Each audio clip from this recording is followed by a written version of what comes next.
자, 안녕하십니까. 이슈면의 주식은 송장 1월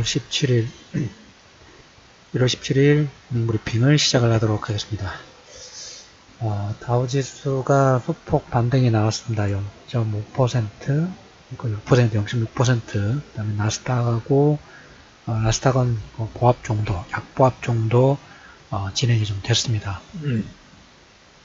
어제 유럽 쪽에서 지금 브렉시트 때문에 계속 갑론을박 부분들이 좀 진행이 좀 되고 있죠.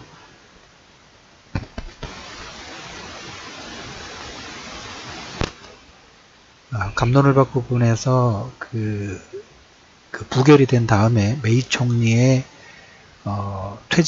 퇴진의 표결 부분들이 진행이 됐습니다. 표결이 진행이 됐는데 표결에서는 가볍게 큰 표 차이는 아닙니다만은 찬성이 19표 차로 거의 20표 차 안으로 부결이 되면서 일단 메이 총리가 불신 투표에서는 승리를 해서 브렉시트를 좀 마무리를 짓는, 그래서 지금 EU 쪽도 영국이 브렉시트를 연기를 해야 하는 타당한 이유를 요청하면 EU 회원국들과 논의를 해보겠다. 그리고 브렉시트 관련된 부분에서는 최근에 이제 메르켈 총리가 얘기했던 거 양보해 줄 수 있는 방안도 있다 라는 코멘트가 나왔었죠.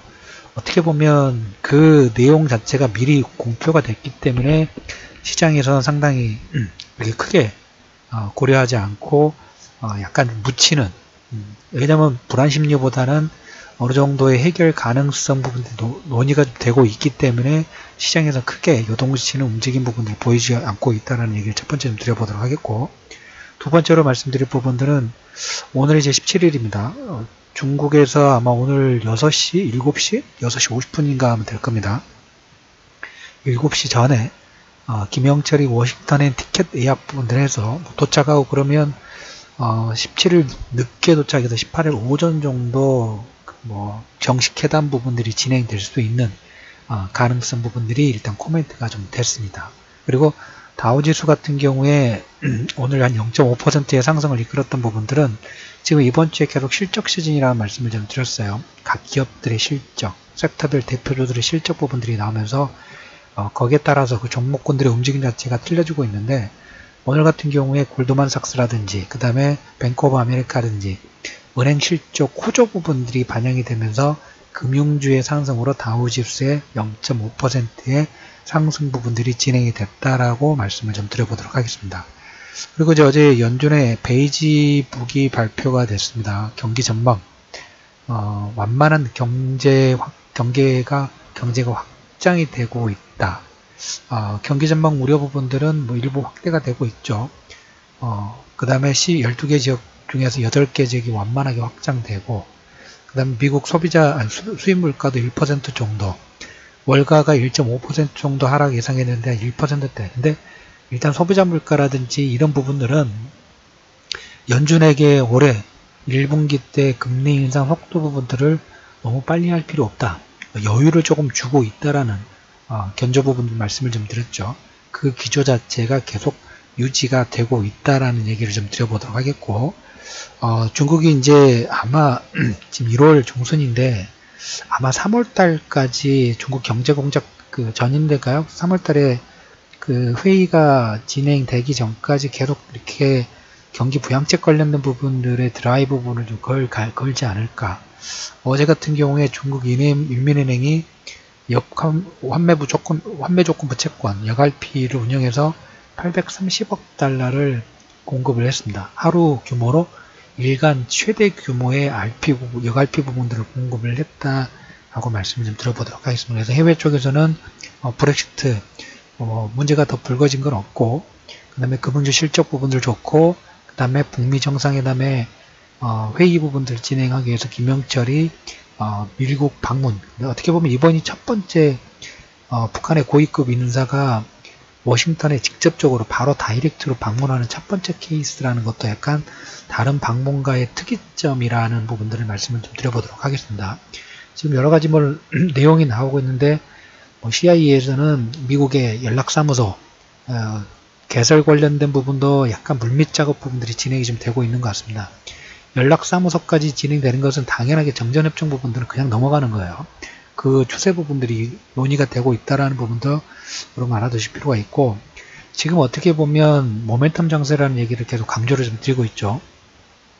모멘텀 장세라는 부분들을 강조를 드리고 있는데, 네이버가 일본에서 원격 의료 사업 부분들 라인 헬스케어를 도쿄에 설립을 합니다. 이 원격 의료 같은 경우도 5G가 됐을 때 우리나라 같은 규제 부분들이 너무 좀 첩첩산중이다 보니까 뚫지를 못하고, 블록체인은 비트코인도 약간 뭐 그런 현상이 있습니다. 비트코인보다는 블록체인은 너무 빨리 더 개방을 시켜야 되는데,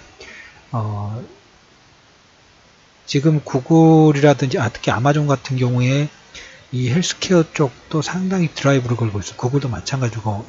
그래서 이 시장 자체에서 우리나라가 의료 쪽은 손기술이 있기 때문에, 물론 이거는 온라인 사업이기는 합니다만은 그래도 손기술 자체에서는 의료 쪽은 제약이라든지 이쪽 부분들은 분명히 우리 한국이라는 그 DNA 자체가 손기술이 있는 DNA를 가지고 있어서 다른 나라보다는 분명히 좀 앞서가는 부분이 없지 않아 있어요.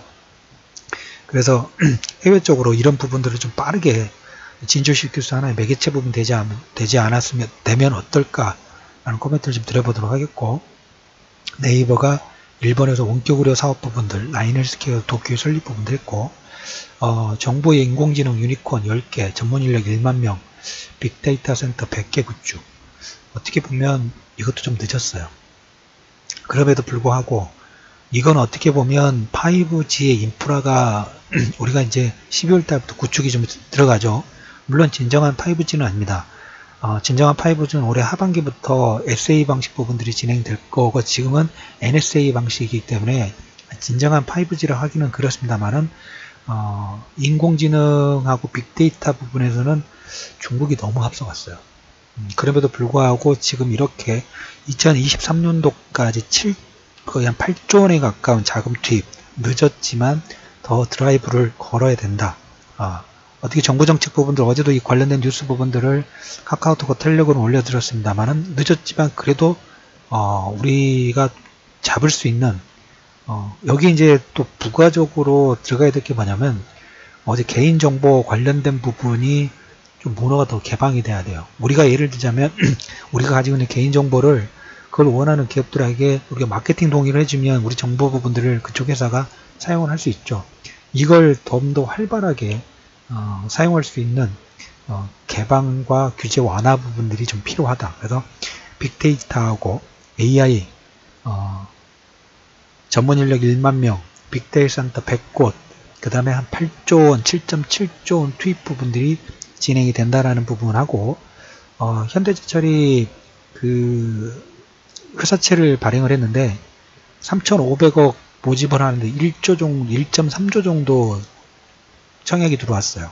이 부분 상당히 체크해 두시고, 지금 최근에 증권주들이 움직이는 자체가 상당히 탄력적이죠. 증권거래소 개편, 이 부분 가지고는 증권거래소는 좀 많이 내기는 합니다. 다른 나라에 비해서.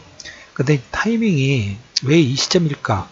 그 부분 제가 다음에 한번 더 얘기를 드려보도록 하겠습니다. 그래서 증권거래소 개편으로 인해서 낮아질 가능성에 증권주들의 움직임 부분들이 나오고 있고, 그 다음에 K보톡스 글로벌 공략 시동, 대형직이라 메디톡스가 중국이라든지 미국 쪽에 글로벌 공략 부분들을 시작을 하고 있다라는 코멘트를 좀 들어보도록 하겠습니다. 오늘 1월 17일 이슈면에 주식 뉴스 공장 모닝 브리핑 한 줄 정리 부분들은 북미 정상회담에 김영철 오늘 저녁에 출발 부분들 한다라는 부분하고, 브렉시트 관련해서 메이 총리의 불신임 반 부결됐다. 세 번째, 정부 정책의 증권거래소라든지, 그 다음에 빅데이터, 그 다음에 빅데이터 AI의 2023년도까지 7.7조 투입 부분들이 정책적인 부분으로 결정이 됐고, 네이버는 일본에서 원격 의료 사업 부분들을 도쿄에서 설립해서 본격적인 스타트 부분들을 끊어가고 있고, 구글이라든지 아마존 같은 경우는 이미 진행 부분들을 하고 있어요. 중국 쪽에서도 아마 진행하고 있는 걸로 알고, 오늘은 지난주부터 예고를 드렸던 것처럼 17일입니다. 규제 샌드박스 시작이 오늘부터 신청 부분들 좀 봤습니다. 관련주들이 움직임이 나오는가 예의주시하실 필요가 있다는 코멘트 드리면서 모닝 브리핑을 마무리하도록 하겠습니다.